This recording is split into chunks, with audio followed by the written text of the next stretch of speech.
Although there were small groups of black feminists from the beginning of the second wave, many black women felt excluded by the women's movement, angry that neither their particular issues nor their distinct strengths were recognized. Beginning in 1974, a dynamic black feminist movement emerged nationally. In Boston, a radical black feminist group took shape at the same time. National Black Feminist Organization was to be structured in a fairly hierarchical way. Each national group, each local group was to report to the national organization because it was to create a national thrust, but that we also were to have a president and a vice president, that we were going to have that kind of a structure. And we felt in Boston that we wanted to structure ourselves as a feminist collective. Primarily because at the time, without any analysis, we felt that a collective in name would provide us with the politics to empower every woman who came to the organization, that no one woman would hold ultimate power and control, that we would make decisions by consensus. We were going to describe ourselves as socialist feminists, as black socialist feminists. So one thing led to another, and we finally decided to break off and form our own collective, which we named the Combahee River Collective. We wanted to organize around a very broad range of issues. We wanted to organize around the issue of violence against women, reproductive rights. We wanted to organize around the issue of looking at black patriarchy and how the friction between African American women and African American men was causing a drain of energy in terms of being able to focus on issues that affected us all, having to struggle against sexism within our own communities, and we wanted to have an analysis of why that sexism existed, apart and separate from sexism in the larger white culture. We wanted to act as a support group for one another as feminists because we were isolated at that time.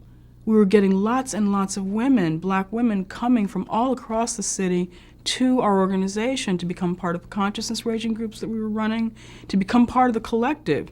At one point, we had between 50 and 100 women at the Women's Center meeting there weekly to talk about issues that were important to black women. I have to say also, many of us had our lives changed by thinking and reading and writing. It had enabled us and empowered us in lots of ways, and we felt that it was something that we, as African American people, had struggled so long to be able to own, the written word, that we felt that it was an important statement as black feminists. So we conceived the idea of writing a statement of purpose and worked many hard months on drafting the statement. Yet we did it. We were young, and that shows, I think, in rereading the statement now. It got published in the feminist press, in newspapers like Off Our Backs out of Washington, D.C., but we never made Time magazine. There wasn't any, what's this black feminism going on in Time magazine? And National Black Feminist Organization members supported the statement generally. My perspective was that I was not a college graduate. I was not an intellectual. I was much more of a doer. And I wanted to do my politics. And so out of Combahee River Collective, two people, myself and Margot Ray, pulled together a Third World Night at the Saints, and it was Monday nights, and it was Third World Women. What we basically did was danced, socialized. We had poetry readings, and it was about a women of color space. And that was sort of an interesting kind of experience because it was at the time when women were just coming into their own, white women in general were coming into their own, and they were not into being excluded from anything. So even if I said, or we said, listen, this is a space for women of color and you have to support that, there was a lot of resistance. The women who came there couldn't understand why they were being excluded for one night, on an off night at that. There was, in certain mainstream feminist circles, concern, and it was expressed as concern, that we were splitting the women's movement, that by organizing separately as African American women, that we were somehow splitting the movement. We were able to meet, we didn't even feel like we had to meet those arguments. We didn't feel ever that we had to justify to any white people women or men, the reasons why we wanted to organize as African American women. If you want to talk about dealing with issues of working together, one of the things that you're going to have to do as a white women's movement is look at the issue of race, because it's one thing that you have not looked at in your politics. When you talk about women, you'd like to pretend that we're all women without there being much differentiation between us, when in fact our experience as African American women was distinct and historically and currently very different than your own. It caused a lot of conflict, a lot of tears, a lot of people were very upset. The invisibility of my being a Latina was exactly what was taking place in the world around me. I was being seen as a lesbian. I was probably even being seen as a feminist. But I wasn't being seen as a woman of color who was struggling and grappling with what it meant to be committed to all of those types of issues and dealing with primarily white women in order to do that. The very things that we said that we were fighting for or against was within our own communities. The racism, the classism, the sexism. I think that a lot of the white women in the movement were and still are racist. You know, I mean, I think we're all racist to some degree. We can't grow up in America and not be. But some of us are a little bit more willing to struggle with it and to hear criticisms from sisters of color than others. And I think that had a lot to do with the way in which the movement broke down.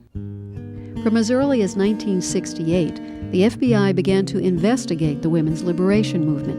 In 1970, FBI Director Hoover called the movement an extremist group needing to be investigated. From 1968 to 1973, the FBI collected 1,370 pages of material on the movement. Outside of New York, the Boston-Cambridge investigation was the most active.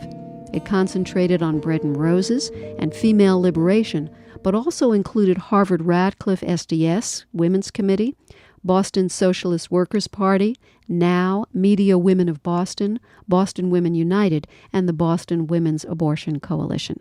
The federal government was, at that time, putting grand juries up everywhere, trying to investigate the women's community. I think they were really doing was trying to gather information about the women's community, which at that time they were fairly afraid of where we were headed and what we were going to be doing, and the kinds of changes we were advocating.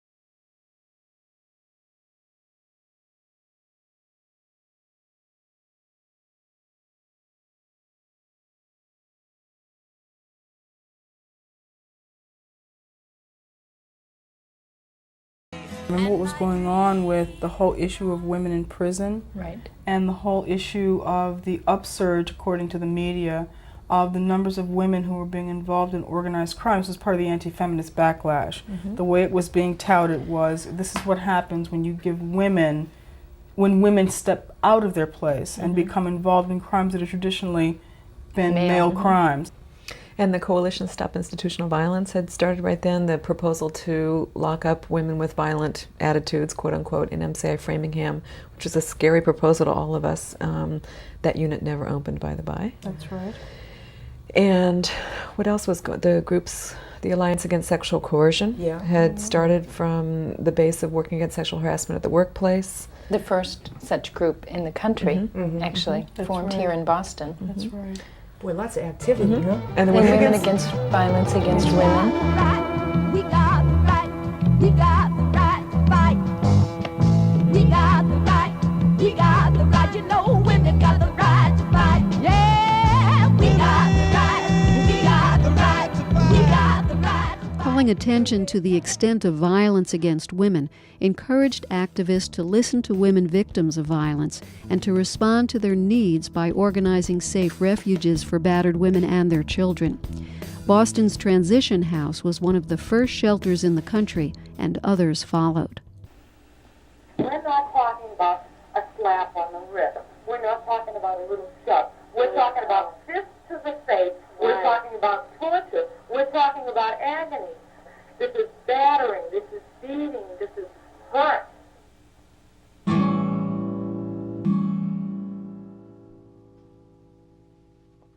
Have you used yourself as a scapegoat and simply explained physical abuse away by saying, I deserved it, I'm a masochist, with social workers reinforcing this theory? Did you sign a marriage license with the understanding that there would be some beatings till death do us part, plus the advice of some marriage counselors making you feel twice as guilty about keeping the home together, keeping you in your place at the end of your husband's fist? When we talk about it being just the problem of the myth of it being just a few sick men who are doing it, first of all, that according to FBI statistics, there's at least one man battering his wife every 18 seconds in this country. And that's already a very conservative estimate and does not include all the men who are battering their girlfriends or strangers on the street who are battering women on the street. And then the fact that the Boston police alone get 45 calls a day pertaining to wife abuse. And the Boston City Hospital, 70% of the assault victims received in emergency are women who've been attacked in the home. And this is the enormity of the problem we're dealing with. And then the other half of the myth, that it's just a few sick men with psychological problems. I really firmly believe that every judge who lets a guy off with a suspended sentence, every cop who comes and jokes with a guy and says, oh, just go take a walk around the block, every psychiatrist who says to the woman, oh, but have you ever thought about how he feels? And every social service agency that says you've got to keep the family together, that they're all sick, that our whole society is sick, that the sickness is the sickness with being so much more concerned with maintaining male privilege than being concerned for women. At the same time, a group of people in the South End, a very diverse group of people, Catholics who've been involved in the women's movement, women from the Latino and women and men from the Latino community, and African American women and men were coming together to talk about perhaps starting a shelter. And we were invited when it became, clear that some of us knew some of those individuals. We were invited to be a part of the organizing of what eventually became what is now the largest battered women's shelter in New England, Casa Mirna Vázquez. And that was also very exciting because, again, one of the things that we thought was important as a group of African American women and as feminists was to begin to create institutions that would support women over time, because clearly when you looked at the issue of reproductive rights, for example, there were some abortion clinics and reproductive health clinics set up for women at the time. They were being attacked. We felt that, we needed to start creating more long-lasting institutions that could reflect our politics and also embody our politics.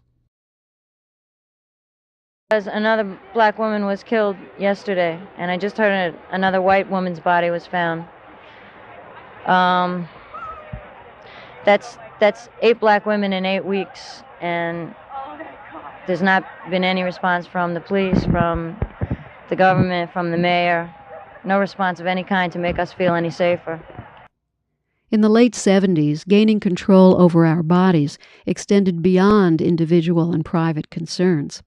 We brought to the fore the epidemic of violence against women in the streets, in communities, and institutions.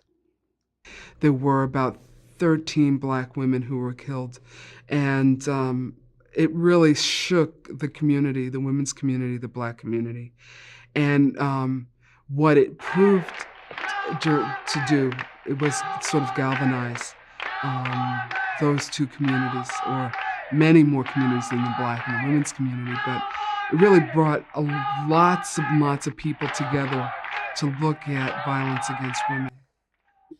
And so we had a meeting at the Blackstone School, and that meeting was more or less for community residents in the South End. Mm-hmm. But because there was a need for folks to come together, because the anger and frustration that we felt was also felt all over the city.